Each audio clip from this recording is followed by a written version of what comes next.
O Senhor esteja convosco. Ele está no meio de nós. Proclamação do Evangelho de Jesus Cristo, segundo Lucas. Glória a vós, Senhor.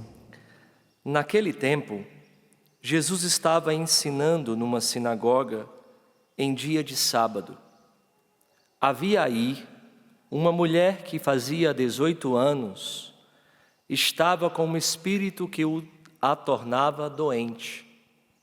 Era encurvada e incapaz de endireitar. Vendo-a, Jesus chamou-a e lhe disse: Mulher, estás livre da tua doença. Jesus pôs as mãos sobre ela e imediatamente a mulher se endireitou e começou a louvar a Deus. O chefe da sinagoga ficou furioso porque Jesus tinha feito uma cura em dia de sábado. E tomando a palavra, começou a dizer à multidão: Existem 6 dias para trabalhar. Vinde então nesses dias para serdes curados, não em dia de sábado.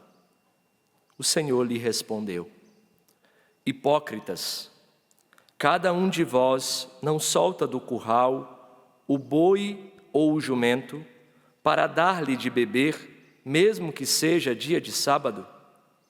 Esta filha de Abraão, que Satanás amarrou durante 18 anos, não deveria ser libertada dessa prisão em dia de sábado? Esta resposta envergonhou todos os inimigos de Jesus, e a multidão inteira se alegrava com as maravilhas que ele fazia. Palavra da salvação. Glória a vós, Senhor.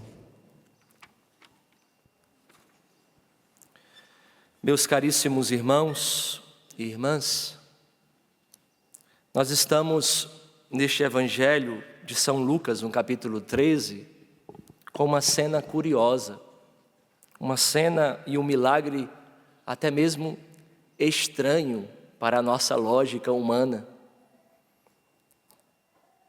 É um paradoxal acreditar que normalmente nós estamos acostumados a pensar que nós buscamos a Deus, que nós cavamos Ele nas realidades que nós temos, e esta é uma prerrogativa diante da nossa vida com Deus, diante da nossa vida de oração, de sempre buscar, e é importante isso. Aqui na Canção Nova nós aprendemos a busca dos meios, que nos levam a um relacionamento. O meio não é o mais importante, mas é necessário cavar tempo, buscar os meios, para encontrar ocasiões para se encontrar com nosso Senhor. Mas veja, é impressionante, no entanto, o que o Evangelho de hoje nos fez. É impressionante saber que é Deus quem nos busca, quem nos percebe. É Deus que percebe o nosso sofrimento, a nossa angústia, a nossa incapacidade de levantar o olhar, a nossa incapacidade de reduzir a nossa vida àquilo que nós enxergamos com os nossos olhos carnais,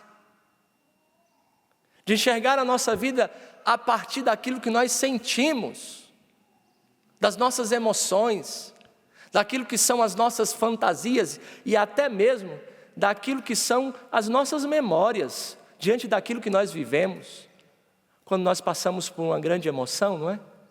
Nós ficamos meio que voltado para essa emoção, voltado para este acontecimento.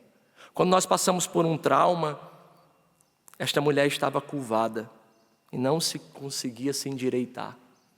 Meus irmãos, quase nós diríamos que a verdadeira oração começa com Deus que se volta para nós.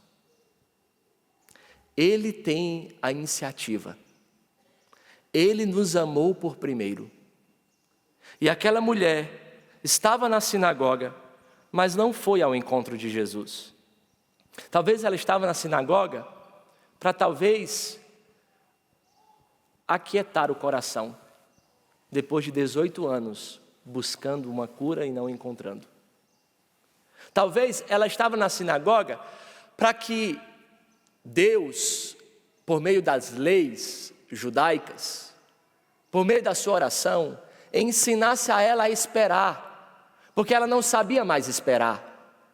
Como nós temos lidado com a espera, como nós temos lidado com os nãos da vida, como nós temos lidado quando as coisas não acontecem do nosso jeito.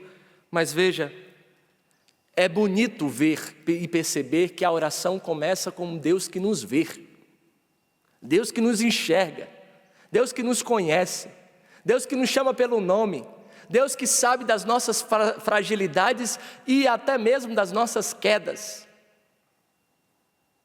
Podemos até perder a capacidade, né? A capacidade de orar, de desejar estar com Deus. Às vezes nós perdemos até a capacidade de estar na capela.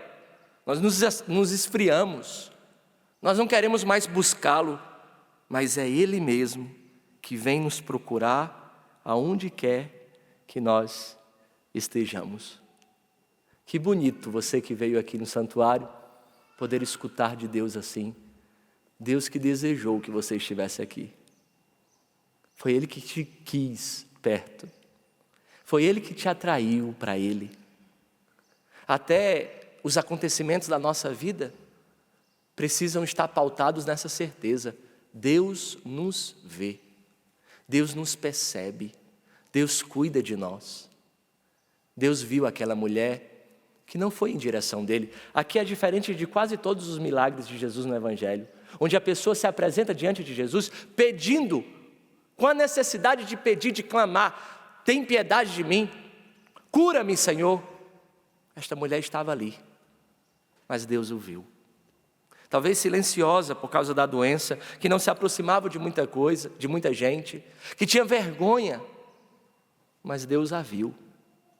Se o sentimento do seu coração hoje é de uma solidão, parece que Deus não te vê, parece que as situações da sua casa estão fora do seu controle e você não sabe mais como aguardar, como esperar. Hoje essa palavra quer nos encher de esperança e dizer: Ele me vê.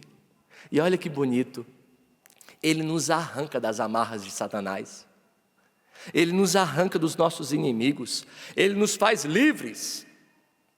Era como se nosso Senhor tirasse aquilo que estava atando os braços daquela mulher. Meus irmãos, a doença desta mulher nos permite olhar também para uma doença interior.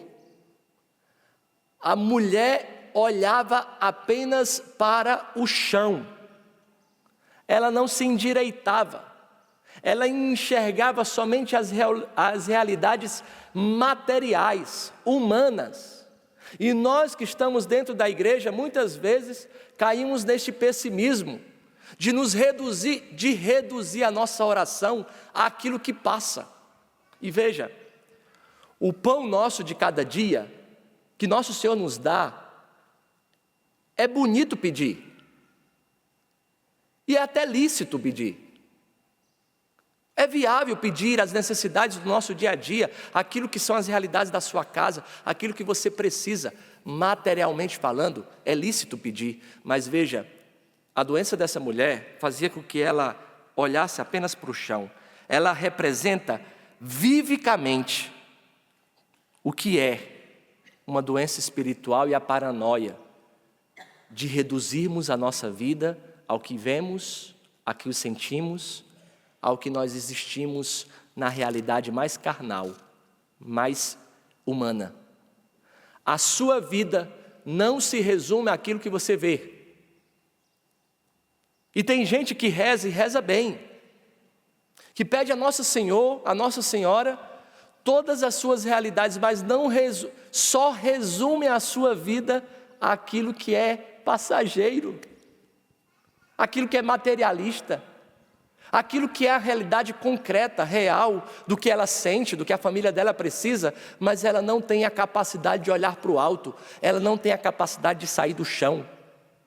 Nós vemos as realidades financeiras da nossa vida, né? Famílias, o pai que chega em casa preocupado, isso é uma preocupação lícita, meus irmãos, viável, mas a sua vida não se resume à sua vida financeira. A sua vida não se resume nem à educação dos seus filhos. A sua vida não se resume ao carro que você tem que trocar.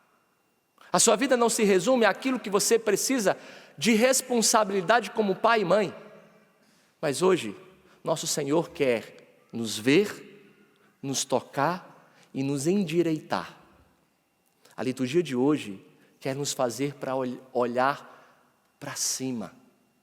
Olhar para aquilo que não é passageiro. Olhar para as coisas que não passam. Usando as coisas que passam, abraçar a que não passam. É o que nós rezamos na Quaresma de São Miguel, não é? Usar as coisas que passam, abraçando ao que não passa. A sua vida não se resume àquilo que você sente. Por isso hoje, neste Evangelho, nesta liturgia, nós precisamos pedir a Deus a graça de ter fé. E ter fé é ir além das nossas necessidades mais humanas, que às vezes inquieta o coração, que às vezes nos tira da paz. Mas por favor, retira-te, retira o seu olhar das coisas do mundo. A pergunta que diante do Evangelho de hoje nós podemos fazer é olhar para dentro de nós e perceber, hoje, até este horário, o que você realizou que nunca vai passar.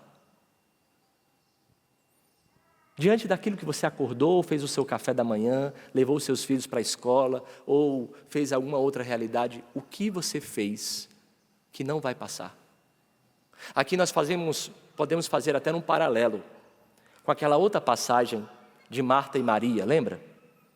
Que Maria estava aos pés de Jesus e Marta estava na cozinha, cuidando dos afazeres dela, e deixou o seu coração atribulado, perturbado, ao ponto de ir ao encontro do mestre e pedir: mestre, pede para minha irmã me ajudar, eu estou sozinha na cozinha.